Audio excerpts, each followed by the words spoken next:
Aujourd'hui, je vous invite à explorer l'un des sites archéologiques les plus spectaculaires du monde. Petra. Située dans la partie sud-ouest de la Jordanie, cette ville a été taillée dans la roche des montagnes de Chara. Rendue célèbre grâce au film Indiana Jones et la dernière croisade, Petra fut le Wall Street de l'Arabie antique. Il y a plus de 2000 ans, l'or et l'argent coulaient à flot dans ces rues. Comment cette cité majestueuse est-elle devenue le centre de la richesse et du pouvoir du désert d'Arabie? Pour le découvrir, je sonderai le site à l'aide d'un radar à pénétration de sol. J'examinerai d'anciens manuscrits de Petra. Et j'aurai la chance de descendre sous le monument le plus célèbre de la cité. À la recherche de la vérité, je ne reculerai devant rien. C'est sinistre.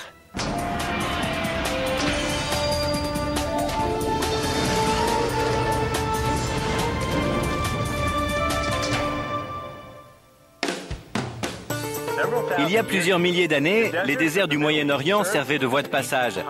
Ils étaient au carrefour de routes empruntées par des commerçants venus d'Asie, d'Europe et d'Afrique du Nord.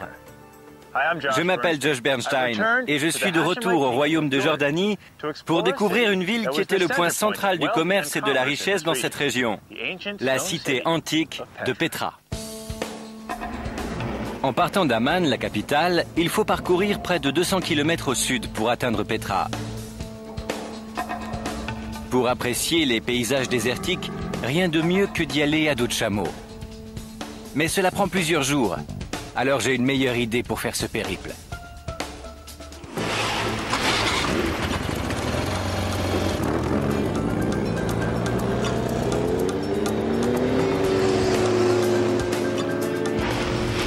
Bâtie il y a plus de 2000 ans, la cité de Petra se cache quelque part dans les 1000 km² sur lesquels s'étendent les montagnes de Chara.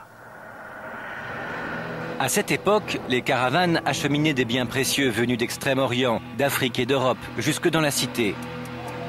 Des spécialistes estiment que des millions en or et en argent circulaient et s'échangeaient à Petra, faisant de ses dirigeants des hommes incroyablement riches et puissants. Au IIe siècle avant Jésus-Christ, c'est une monarchie qui règne sur la ville, les Nabatéens. Afin de m'éclairer sur ces monarques de l'Antiquité, j'ai rendez-vous avec un membre de la famille royale jordanienne. Son Altesse royale, le prince Mired Raad Al Hussein, me rejoint aux portes de la cité et va me servir de guide. Josh, voici l'entrée du Sikh. C'est la gorge qui mène jusqu'au centre de Petra. Sculpté par des siècles d'érosion et long de près de 1500 mètres, le Sikh est une faille naturelle en pleine montagne de Chara. Les parois du canyon sont plus hautes qu'un immeuble de 25 étages. Que veut dire Petra? Petra signifie rocher en grec. En grec, oui d'accord, je comprends. Et c'est le célèbre canyon qu'on voit dans Indiana Jones. Oui, tout à fait, c'est ici qu'ils arrivent à cheval. C'est en empruntant le Sikh que Harrison Ford et Sean Connery font leur entrée spectaculaire dans Petra. En 1995, la famille royale et la fondation de Petra ont lancé un vaste programme de restauration visant à remettre la ville dans son état d'origine. Le Sikh, débarrassé du sable et de la boue accumulée depuis plus de 1000 ans, laisse à présent apparaître le détail de ses splendides parois. Josh, il faut que vous voyiez ça. C'est vraiment incroyable. Vous ne remarquez rien sur ce rocher? Un pied? Oui. Il y a autre chose, regardez bien. Un autre pied, c'est un homme. On dirait des pieds de chameau? Oui, malheureusement, il n'y a plus les pattes. Le prince Mired me dit qu'à l'origine, ces sculptures érodées représentaient une caravane. Il pense que la scène a été sculptée en hommage aux marchands qui ont contribué à faire la richesse des rois nabatéens. C'est très représentatif de l'importance que revêtait le commerce pour les Nabatéens. C'était leur planche de salut. Ici, on est à proximité de la ville. Oui, on est prêt. C'est un peu plus bas. On y va? Allons-y. Le meilleur reste à venir. Alors que nous arrivons au bout du Sikh, le prince m'explique que les Nabatéens ont taillé un imposant monument dans la roche. Il devait impressionner les marchands sur le point d'entrer dans la ville. Regardez ça, Josh. C'est vraiment la chose la plus belle de Petra. C'est réellement impressionnant. Taillé dans la paroi des montagnes de Chara, voici le monument le plus célèbre et le plus imposant de Petra, Al-Hasne, plus connu sous le nom de Trésor. De la hauteur d'un immeuble de 13 étages, la façade est grandiose. Mais qu'est-ce que ça pouvait être? Peut-on encore y trouver un trésor aujourd'hui? Je reverrai le prince un peu plus tard, mais pour l'instant, je vais entrer dans le trésor. Je vous souhaite un bon séjour à Petra. Merci. J'ai rendez-vous avec Rarea Amr, du musée de Jordanie. Je vous attendais. C'est gentil, merci. Rarea m'invite à escalader les rochers pour avoir une vue plongeante sur le trésor. Je l'ai vu. Elle veut me montrer une particularité au sommet de la façade. Si vous regardez le toit, au sommet du toit, Oui, je le vois. tout en haut, vous voyez l'aspect grêlé du sommet? Ce sont des impacts de balles. Les gens croyaient que dans cette urne, il y avait un trésor en or. Et ils l'ont appelé le trésor. Oui, c'est tout à fait ça. Ah, d'accord. Étant donné la hauteur du monument, c'était certainement le meilleur endroit pour cacher un trésor. C'est exact. Rarea m'explique que d'après une légende, l'urne contenait le trésor d'un pharaon. D'autres prétendent que des pirates de la mer Rouge sont venus cacher leur butin dans cette urne. Donc des gens ont fait feu sur l'urne, en espérant la casser comme une piñata, pour faire tomber le trésor. Exactement. Le trésor est tombé? Non, ce n'est que de la roche. On en est sûr? Oui. Il n'y a pas de trésor dedans. C'est ce monument, le trésor. Là, c'est un archéologue qui parle. Oui. Pour clore toute discussion à ce sujet, Rarea m'emmène jusqu'au trésor. On nous a spécialement accordé la permission de franchir l'entrée et de pénétrer dans la salle principale. Contrairement au faste de la façade, l'intérieur du trésor est spartiate. Il se compose d'une vaste pièce aux proportions parfaites et de 3 petites antichambres. La réalisation de cet édifice est une véritable prouesse, sachant qu'il n'a pas été bâti, mais creusé dans la paroi rocheuse. Rarea m'explique que le bâtiment a été sculpté du sommet vers le bas. Ils ont attaqué au niveau du plafond, ils ont pratiqué une ouverture et ils ont fait le plafond. Ils ont commencé par le haut Oui, et ensuite ils sont descendus. ils sont descendus. Si je comprends bien, ils jetaient le déblai par la petite porte là-haut, Oui. jusqu'à ce qu'ils aient fait la grande.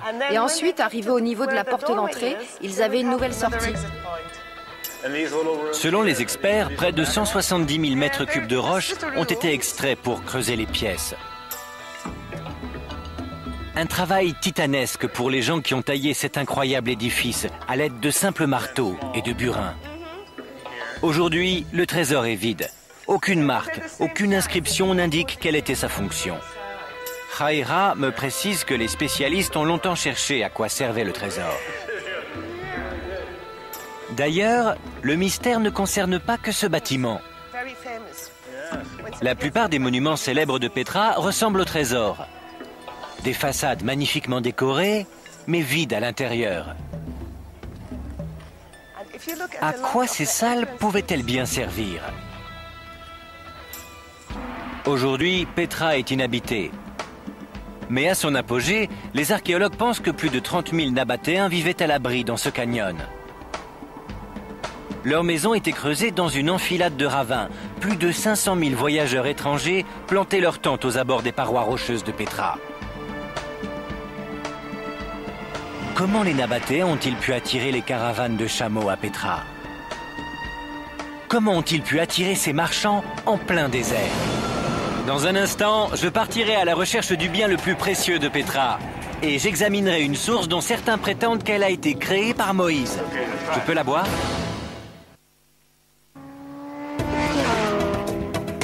Je suis retourné au Moyen-Orient à la découverte du site archéologique jordanien le plus impressionnant, Petra. Après avoir emprunté le SIC, j'ai découvert le célèbre trésor.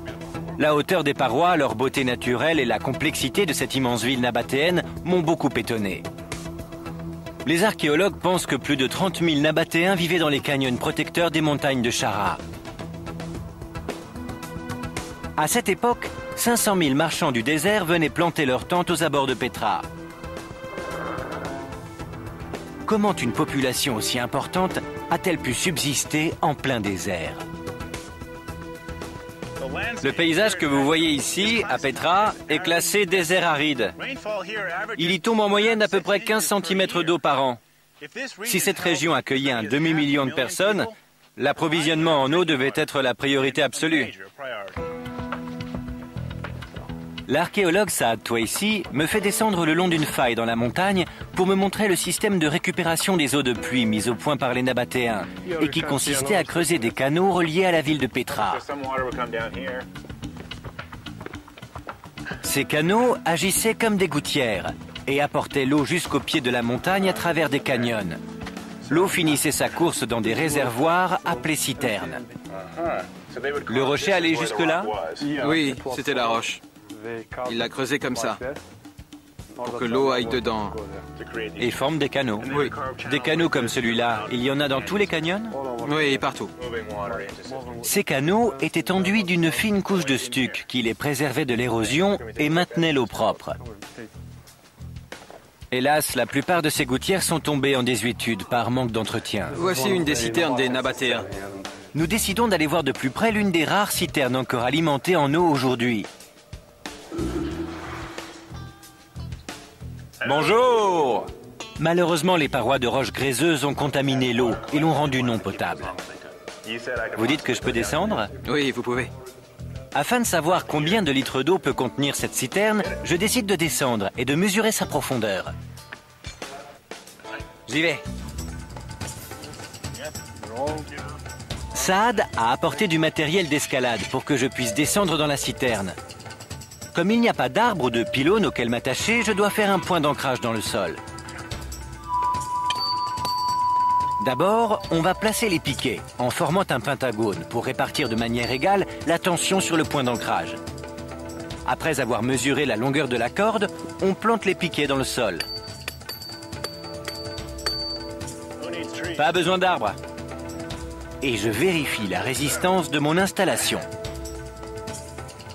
Muni de baudrier et d'attache, me voilà prêt à descendre dans la citerne. L'eau est bien trouble. Allons-y. Soyez prudents, bonne chance. Merci. En descendant dans le réservoir de montagne, je comprends tout de suite pourquoi l'eau si précieuse était protégée de la chaleur du soleil. L'air est ici plus frais et plus humide. Je sens déjà l'humidité. Oui, ce type de citerne était conçu pour empêcher l'évaporation. Saad va me donner une perche pour en mesurer la profondeur. Aujourd'hui, la majorité des citernes édifiées par les Nabatéens sont quasiment à sec en raison de l'érosion et du délabrement des canaux qui alimentaient les réservoirs. La précieuse eau de pluie est absorbée par le sable. Après avoir sondé le fond, on peut estimer que cette citerne a une profondeur de 4,50 m pour 3,50 m de largeur. On peut penser que l'eau montait jusqu'ici. Il y a la marque. Elle vient jusqu'ici. Oui. Il y a plus de 2000 ans, après de fortes chutes de pluie, ce réservoir aurait été rempli à ras-bord. C'est la taille habituelle pour une citerne? Non, Elle est grande ou petite? on va dire moyenne. Moyenne. Sa capacité totale doit approcher les 50 000 litres. Waouh, 50 000 litres. D'après Saad, les archéologues ont découvert près de 200 citernes dans la ville de Petra et ses alentours. Leur capacité totale est estimée à 41 635 000 litres, suffisamment pour alimenter en eau 100 000 personnes par an. Vous ne croyez pas que tous ces trous ont été faits pour l'usage d'un seau? Si, en fait, il se servait de cordes pour remonter l'eau du fond de la citerne. Effectivement, dans l'Antiquité, les habitants de Petra et les marchands se servaient de cordes, au bout desquelles étaient attachées des poches en peau de mouton pour remonter l'eau de pluie. Les citernes de grande contenance possédaient une poulie à l'intérieur pour extraire encore plus efficacement les poches d'eau. Cet ingénieux système permettait de subvenir aux besoins en eau des Nabatéens, mais pas à ceux du demi-million de marchands installés aux portes de Petra avec leurs chameaux. Pour subvenir à cette demande, les Nabatéens ne misaient pas que sur les innovations hydrauliques. La nature était de leur côté. En compagnie de Saad, je me rends au village voisin de Wadi Moussa, situé à 3,5 km de Petra. Le nom du village signifie « la vallée de Moïse ». Selon l'Ancien Testament, Moïse a fracassé son bâton contre un rocher. L'eau est alors apparue, formant 12 sources. Dans la région, la légende veut que l'une de ces sources se trouve ici. à Wadi Moussa. Saad et moi allons descendre dans un abri de pierre le long de la route. L'édifice comporte une voûte et il a été construit par les Nabatéens à l'époque du Christ. Ce sont des voûtes nabatéennes? Oui, nabatéennes. Les colonnes aussi? Oui, elles aussi. À mesure que nous avançons dans le souterrain, j'entends de l'eau qui ruisselle. Je peux avoir la lampe? Bien sûr. Il faut trouver d'où vient l'eau. On va suivre ce chenal. Ça vient de là, regardez. Depuis des millénaires, cette source naturelle s'écoule dans la vallée de Wadi Moussa. Donc cette eau qui jaillit vient de la montagne. Oui, de la roche. Et d'après la légende, c'est ce rocher que Moïse a frappé. Oui, en fait, les gens de la région pensent qu'il s'agit de l'une des 12 sources de Moïse. Les Nabatéens avaient découvert des dizaines de sources de ce genre. Et ils avaient conçu des centaines de citernes dans les montagnes de Chara et les vallées avoisinantes. Ces riches ressources en eau faisaient de Petra une oasis en plein désert d'Arabie. Je peux la boire? Oui. Elle est bonne? Froide? Oui, c'est de l'eau fraîche. Oui. Mais cette eau si précieuse n'était pas publique. Elle appartenait à des particuliers. Les Nabatéens imposaient de lourdes taxes aux étrangers pour leur donner accès à leur eau. Nous quittons cet endroit et nous suivons l'eau. Elle sort de la montagne, acheminée dans un canal qui irrigue les jardins alentours. Qu'est-ce qu'on cultive ici? Des figues, des citrons verts. Des olives? J'ai reconnu les olives. Et des grenades. C'est ce que cultivaient les Nabatéens? Oui, c'est exactement ce qu'ils faisaient pousser. Petra et les villages qui l'entourent étaient l'une des régions les mieux arrosées de toute l'Arabie. Cette oasis était capable d'attirer aux portes de la ville des marchands parcourant des centaines de kilomètres dans le désert. Les Nabatéens ont donc eu une influence exceptionnelle dans toute la région. Dans un instant, une virée pour comprendre comment les Nabatéens ont bâti leur fortune. Et un petit tour à Petra pour voir comment ils l'ont dépensé. Ça va prendre du temps. Je découvre le site archéologique le plus célèbre de Jordanie, la cité perdue de Petra. J'ai appris comment ses fondateurs, les Nabatéens, arrivaient à attirer les marchands et leurs caravanes de chameaux dans cette ville du désert. Grâce à l'eau. En ayant le contrôle de cette précieuse ressource, ils faisaient payer de lourdes taxes aux étrangers. Mais l'eau n'était pas leur seule source de richesse. Il y a plus de 2000 ans, les caravanes d'Arabie transportaient certains biens parmi les plus luxueux de la terre. L'argent généré par les ventes était considérable et les rois nabatéens voulaient leur part du gâteau. Je quitte Petra pour aller à 80 km au sud. Je dois rejoindre le prince Mired Raad Al Hussein dans le désert jordanien. Le prince veut me montrer l'endroit où passaient les caravanes de l'Antiquité avant d'entrer à Petra. Mais pour y aller, il faut faire un peu de tout-terrain. C'était sérieux quand vous disiez qu'on ne pourrait pas y aller en moto? Nous allons prendre un 4x4. C'est un modèle spécial modifié pour répondre aux exigences du désert et de son sable épais. Ça va nous emmener à Wadi Rum. Je peux conduire? Allez-y, je vous en prie. En 1962, le film Laurence d'Arabie a été tourné ici, dans le désert de Wadi Rum. Son sable doré est magnifique, mais sa terre est aride et la chaleur intense. Aujourd'hui, il fait 40 degrés. Abondante en eau, Petra était une oasis bienvenue pour les caravanes de chameaux qui traversaient l'Arabie antique. Les spécialistes pensent que la ville était le carrefour de plusieurs routes commerciales, avec des caravanes venues de l'actuelle Arabie Saoudite, de Syrie, d'Israël et de la péninsule du Sinaï.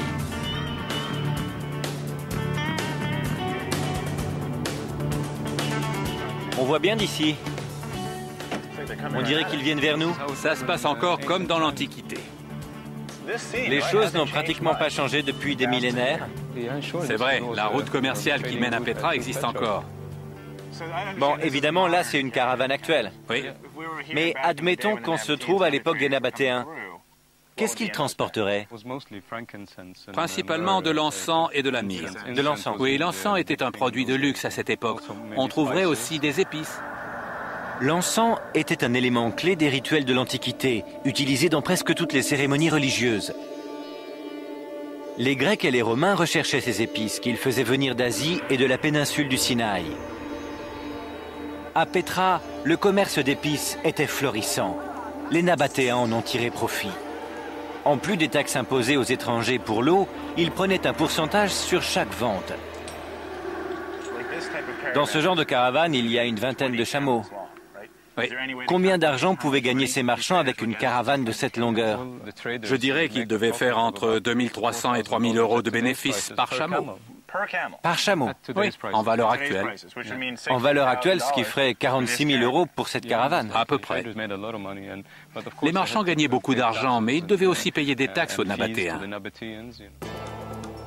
Avec la richesse acquise grâce aux taxes sur le commerce, les rois nabatéens ont financé l'édification de Pétra. Je rejoins Haria, près d'une rue faite de façades. Là, une enfilade de bâtisses taillées dans la roche mène jusqu'au cœur de la ville. Haria m'explique que les rois nabatéens avaient les moyens de s'offrir les services des meilleurs architectes et artisans pour construire Pétra. Certains venaient même d'Europe et d'Afrique du Nord. Cette architecture, c'est un mélange de différentes cultures. Je pense qu'une partie du génie de la culture nabatéenne tient à ce qu'ils ont incorporé des éléments de Mésopotamie, d'Égypte, de Grèce. Cette interaction avec d'autres mondes, c'est la caractéristique de leur culture. Et c'est ce qui a fini par créer le style nabatéen, un style unique. Les caravanes viennent là, on échange des idées, et au final, peut-être que ces gens ont contribué à faire de Pétra ce qu'elle est. Absolument. Les rois nabatéens ont fusionné les influences architecturales et ont fait de Pétra la capitale de leur royaume. Ce royaume s'étendait de la mer Méditerranée à l'ouest jusqu'à l'Arabie saoudite, à l'est. Sa superficie avoisinait 155 000 km².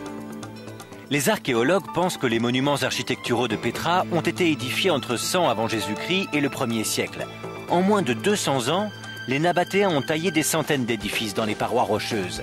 Ils ont déplacé des millions de tonnes de roches et de déblais. Pour se rendre compte du nombre d'artisans et de la somme de travail que représentait la construction de Pétra, j'ai demandé l'aide d'un sculpteur, Mohamed Nawafleh.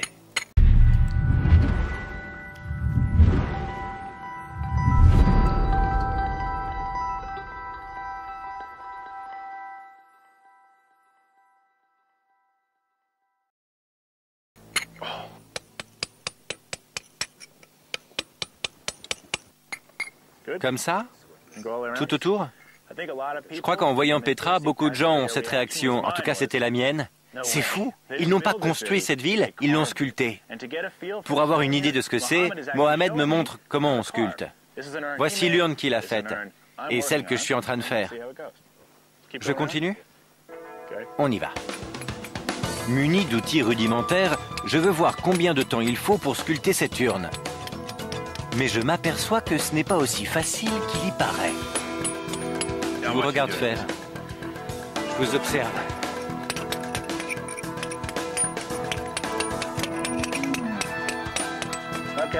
Ok, à moi maintenant. Ce bloc de grès est plus tendre que la roche habituelle. Pourtant, ça reste dur à sculpter. Ça va prendre du temps. C'est pas facile. Je n'ai pas arrêté pendant 30 minutes. Ça fait mal à l'épaule. Si c'était une urne de la taille de celle du trésor, ce serait encore pire. Pas trop vite et avec fermeté. Petit à petit, la roche prend forme. Mais j'ai de plus en plus de respect pour les sculpteurs qui ont taillé Pétra. Je n'ai pas encore fini, mais je fais des progrès. Et encore, ce sont des outils actuels. Les Nabatéens, eux, ils travaillaient avec ça. Ça a été retrouvé à Pétra. Mais tailler la roche, ça ne change pas. Et ça, c'est une petite urne, pas une grosse comme celle qu'on voit sur certains toits ici. Alors, ce qu'ont fait les Nabatéens, C'est du boulot. Pour construire la ville, il a fallu que des centaines, voire des milliers de gens fournissent un travail précis et très physique. Les rois nabatéens étaient tellement riches qu'ils pouvaient engager des centaines d'artisans afin de sculpter leur imposant chef-d'œuvre dans la roche. Le Wall Street de l'Arabie antique. Aujourd'hui encore, des traces de l'opulence de Pétra subsistent sous les sables du désert. Comment savons-nous que les Nabatéens étaient riches? Tout d'abord, il y a cette fantastique ville de Pétra. Et puis ceci. De la monnaie nabatéenne qui sort du sable après chaque pluie torrentielle. 2000 ans après, on trouve encore leurs pièces de monnaie dans les rues. Dans un instant, j'utiliserai un radar à la recherche d'un trésor. On creuse? Non, on peut pas. Je retournerai au trésor pour voir ce que certains considèrent comme la plus grande découverte archéologique faite à Pétra. Je découvre Pétra, la cité rose édifiée par les rois nabatéens il y a plus de 2000 ans. Je me suis rendu dans le désert jordanien pour voir la route des épices empruntée par les caravanes pour venir vendre à Pétra.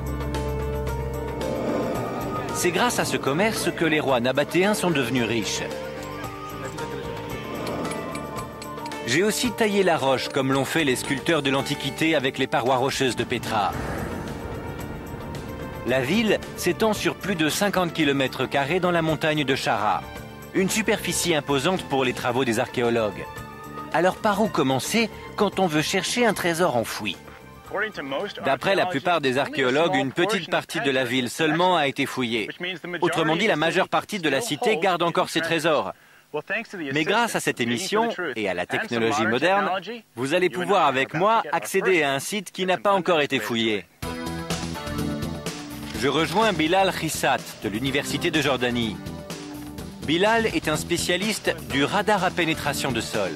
Un appareil conçu pour sonder les sous-sols et qui identifie électroniquement les anomalies souterraines. À notre demande, Bilal et les archéologues présents à Pétra ont choisi un site de fouilles potentiel. Il se peut que ce soit le marché antique. Mais avant de commencer les fouilles, il doit faire fonctionner son radar. Alors comment ça marche? Une antenne émet des impulsions électromagnétiques en direction du sol. Certaines de ces impulsions sont renvoyées et d'autres sont absorbées. Elles disparaissent. Et voilà le radar. Oui, c'est l'antenne du radar. Elle envoie une impulsion dans le sol. Oui, et elle reçoit. Et on obtient une imagerie. Oui. Cet appareil tout en haut enregistre tous les échos perçus par l'antenne et les représente sous forme d'ondes. Quand des changements sont détectés sous le sol, on fait une marque pour signaler qu'il y a quelque chose en dessous. Il faut juste pousser? Oui, vous allez voir, c'est très facile à utiliser. Essayez. Doucement? Oui. Bilal me laisse manier le radar. Il me dit de bien regarder l'écran. S'il y a un pic, c'est que quelque chose de massif a été détecté. Je pousse pendant quelques secondes et je vois quelque chose sur l'écran. Là, il y a un pic. Bilal me dit que l'intensité du pic indique une masse conséquente.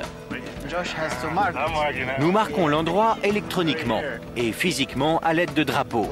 Qu'est-ce que ça peut être? Une tombe? Non. Un trésor? Peut-être un petit mur. Un petit mur, c'est bien. Le mur de Josh. On va l'appeler comme ça. C'est pas un petit mur, c'est le mur de Josh. Continue à chercher. Nous avançons un petit peu plus loin et nous repérons une autre masse en sous-sol enfouie à moins de 60 cm. Là. Oui. C'est rouge. C'est un gros pic. Oui, belle découverte. C'est à moins d'1 mètre de profondeur. Oui. On creuse? Non, on peut pas. C'est seulement à cette distance, à 60 cm en dessous du sol. Et c'est bien dans le rouge. Vous ne voulez pas qu'on creuse? Non, je ne veux pas. Bilal me rappelle que le radar sert avant tout à cartographier. Il n'est pas conçu pour les fouilles. Mais les relevés que nous avons effectués seront transmis aux archéologues pour de futures investigations sur ce site. En 2003, cet appareil de haute technologie a sondé la place située au pied du trésor. À cette occasion, le radar a fait ce qu'il convient d'appeler la plus importante découverte archéologique de Pétra. Je retourne au trésor où m'attend Souliman Farajat, directeur du parc national de Petra. Souliman a dirigé les fouilles de la place de Petra. À l'aide d'un radar à pénétration de sol, il a découvert une salle au pied des escaliers. Il m'a proposé de m'emmener dans un endroit que très peu de personnes ont eu la chance de voir. On y va? Oui. Allez, on descend? Voilà. Allez-y. Non, allez-y. D'accord. C'est génial ça. Bon, je vous suis. D'accord. Je tiens ça. C'est pas commun comme endroit, hein? Je rabaisse? Oui, s'il vous plaît. Attention. On va sous le trésor. Suivez-moi. C'est génial. Je vous suis, hein? À l'aide du radar, Souliman a découvert l'existence d'un escalier souterrain. Les fouilles ont aussi révélé la présence d'une entrée. Cette entrée donne sur des salles situées juste au-dessous du trésor. J'ignorais qu'on pouvait aller sous le trésor. Souliman m'explique qu'à peine entré dans ces pièces souterraines, il a fait une découverte en relation avec le commerce d'épices qui a fait la richesse de Petra dans l'Antiquité.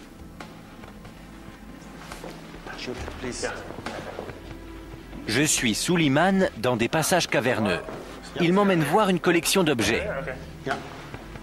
De la poterie? Oui. Ces pièces de poterie datent de l'époque du Christ. Ce bol a été reconstitué à partir de fragments. Il y a des résidus calcinés sur sa partie lisse. Ce sont des résidus d'encens.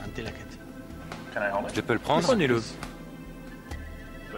Je découvre deux figurines représentant l'une Aphrodite, l'autre un chameau. Et une lampe à pétrole qui éclairait ce que Souliman pense être une salle de cérémonie. Nous entrons dans une pièce attenante. C'est ici que le voile s'est levé sur le mystère qui entourait la fonction du trésor. Vous avez trouvé quelque chose? Oui, tout à fait. Par exemple, là, nous avons trouvé un crâne et le squelette d'une personne. Des gens enterrés ici? Oui. Souliman et son équipe ont déterré sous le trésor les restes non pas d'un, mais de 13 squelettes. D'après l'analyse des ossements et des pièces de poterie, il s'agit des restes d'une famille royale nabatéenne. Souliman me dit que le roi Arétas IV, qui a régné entre 9 avant Jésus-Christ et l'an 40, a enterré les membres de sa famille ici même. Ces salles souterraines étaient une crypte royale. Qu'est-ce que ça nous apprend sur le trésor? C'était un mausolée. Un mausolée? Exactement. Souliman m'explique que le trésor a été bâti pour servir de salle de cérémonial aux Nabatéens. Un lieu dédié au rituel en l'honneur du roi et des siens. Après avoir découvert d'autres traces d'enterrement et d'offrandes à Petra, les archéologues sont aujourd'hui en mesure d'affirmer que ces magnifiques façades sculptées sont en fait des tombeaux. Le rang social des Nabatéens déterminait la grandeur du mausolée bâti en leur honneur. C'est fascinant. Aujourd'hui, la plupart des gens connaissent Petra grâce au cinéma. C'est vrai? Mais toutes les personnes qui viennent ici et voient ces façades superbement sculptées n'imaginent pas que ce sont des mausolées pour les morts. Exact? Elle l'ignore. Pourtant, c'est ça. Oui. Nous sommes dans un cimetière, splendide d'ailleurs. Et c'est le testament des rois de l'Antiquité. Oui. Et des familles royales. Oui. C'est sinistre. La récente découverte de ces tombes a définitivement fait la lumière sur le mystère qui entourait le trésor. Il a été érigé en l'honneur d'un roi nabatéen et non pas pour abriter l'or d'un pharaon. Les rois nabatéens ont régné sur Petra dans la paix et le faste jusqu'au 1er siècle après Jésus-Christ. Mais bientôt, des ennemis vont arriver aux portes de l'opulente cité avec l'intention d'en prendre le contrôle.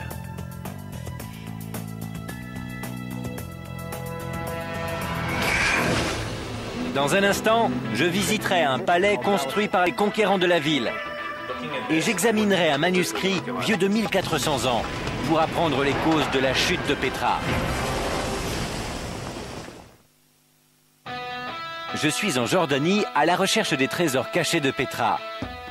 Une ville construite par les Nabatéens il y a plus de 2000 ans. J'ai sculpté le grès pour comprendre comment elle avait été conçue. Je suis descendu dans une citerne pour savoir comment les Nabatéens ont prospéré en plein désert. Je me suis même aventuré sous le trésor pour découvrir comment les familles royales étaient enterrées. J'ai appris que ces commerçants du désert comptaient parmi les peuples les plus puissants du Moyen-Orient. Les Nabatéens ont prospéré dans les montagnes de Chara pendant plusieurs siècles. Et ceci grâce au commerce des épices dont ils avaient le contrôle à Pétra. Leurs rois et leurs reines ont dépensé des fortunes pour avoir ce qu'il y a de mieux de leur vivant et une fois morts. Les rois nabatéens ont régné sur Pétra pendant 3 siècles.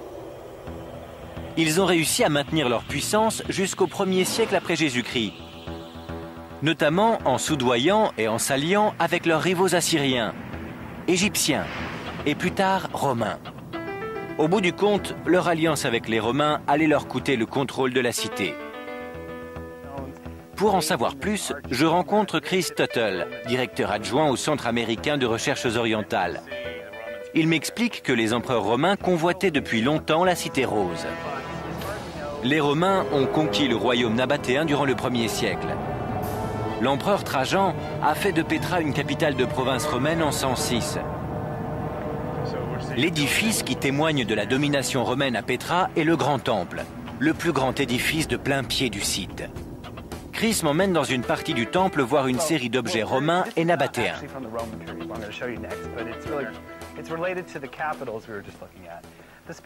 Cet endroit s'appelle un cryptoportique. C'est une grande galerie sous la colonnade.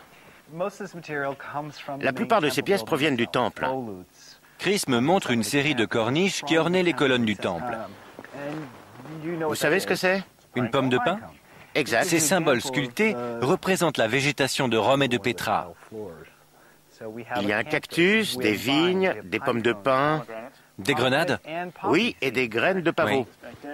À côté de Chris, je remarque un curieux tas de pierres rondes. Ce sont des munitions. Oui. Des boulets de baliste. Il les lançait?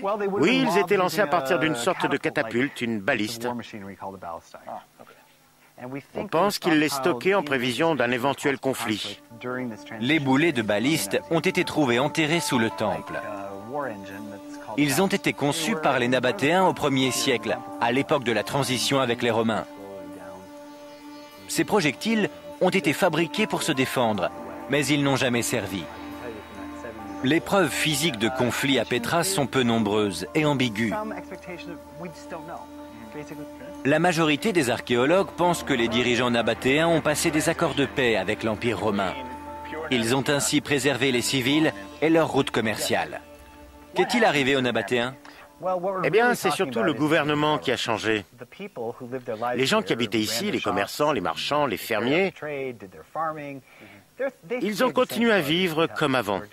Les Nabatéens ont pu continuer à commercer, mais sous le contrôle des Romains. Les archéologues s'appuient sur des traces physiques pour appréhender le changement de pouvoir.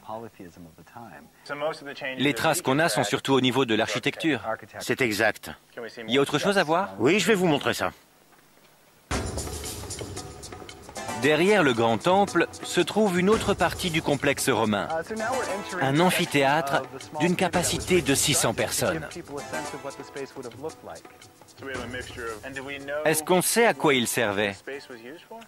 Pas tout à fait, il y a plusieurs hypothèses. Soit c'était pour les rituels, soit il recevait des spectacles réservés à l'élite, ou alors c'est ici que se tenait le Conseil des sages. Pendant toute cette période, Pétra est restée le siège du pouvoir. Et qu'elle ait continué à être le siège du pouvoir paraît évident quand on voit toutes ces dépenses pour transformer cet édifice gigantesque. Et le fait que les Romains aient transformé cet endroit, ça veut dire qu'il avait de l'importance. Absolument. Peut-être le siège du pouvoir des Nabatéens et des Romains? C'est possible. C'est le plus grand édifice de plein pied de Pétra. Il remplissait une fonction importante. En 330, l'empereur Constantin déplaça la capitale romaine dans la ville orientale de Byzance, connue aussi sous le nom de Constantinople. Les chrétiens byzantins allaient régner sur Pétra les 3 siècles suivants. Pour faciliter le commerce de la soie avec la Chine et l'Inde, Rome fait passer les routes commerciales qui allaient à Pétra plus au nord, précisément à Palmyre et Bostra, fief romain depuis le 1er siècle. D'après Chris, ce changement a marginalisé Pétra, et marque le début du déclin des Nabatéens. L'occupation de Pétra a été reconstituée grâce à quelques textes romains et à des fouilles archéologiques restreintes. Mais en 1993, une découverte majeure a été faite dans cette église byzantine restaurée. On n'a pas beaucoup d'écrits des périodes nabatéennes et romaines. Par contre, pour la période byzantine, on est mieux loti. On a trouvé des parchemins dans cette église. Les archéologues ont découvert 150 rouleaux de parchemins conservés sous une pile de décombres.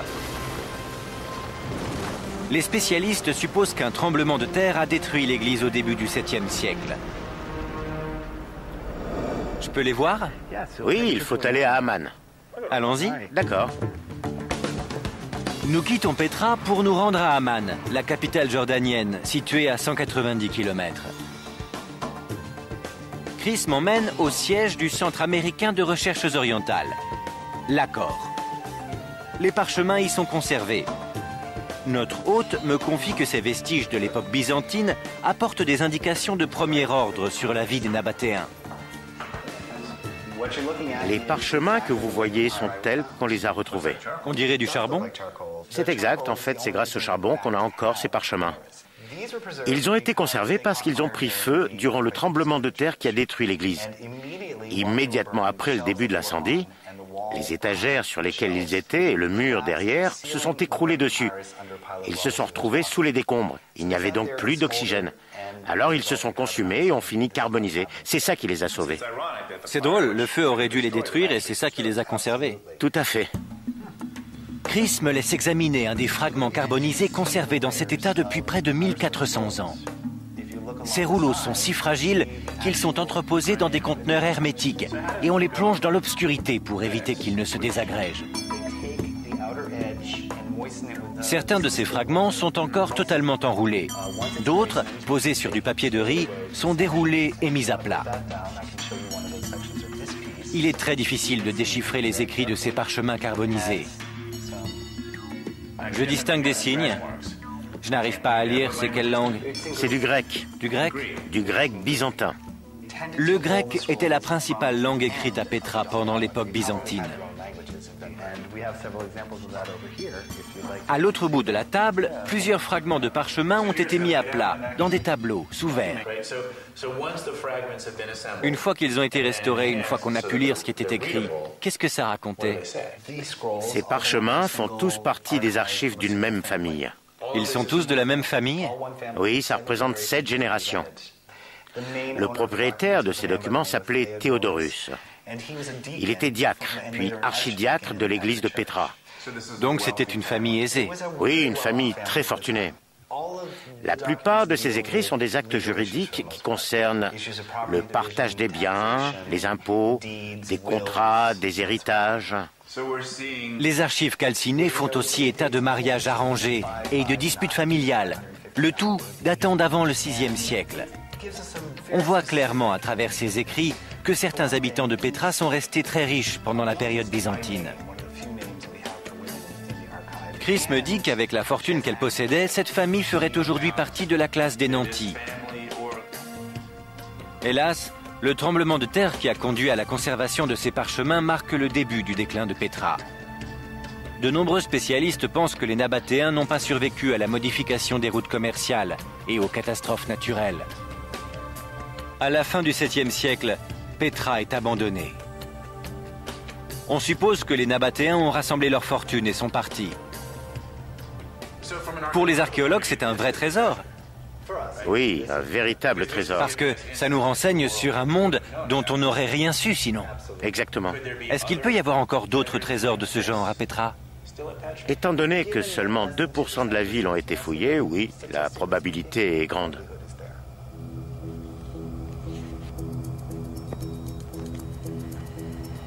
Bâtie par les Nabatéens il y a plus de 2000 ans, Pétra reste l'impressionnant symbole de l'opulence d'une grande puissance du passé. Aujourd'hui encore, les façades taillées dans la roche honorent la mémoire des rois et des reines de cette région. Ces marchands d'Arabie ont maîtrisé leurs ressources naturelles. Ils ont créé une oasis pour les caravanes qui leur a permis de prospérer en plein désert. Grâce au progrès technologique, Peut-être qu'un jour nous découvrirons d'autres richesses à Petra. Mais en attendant, la splendide cité taillée dans la roche garde ses trésors.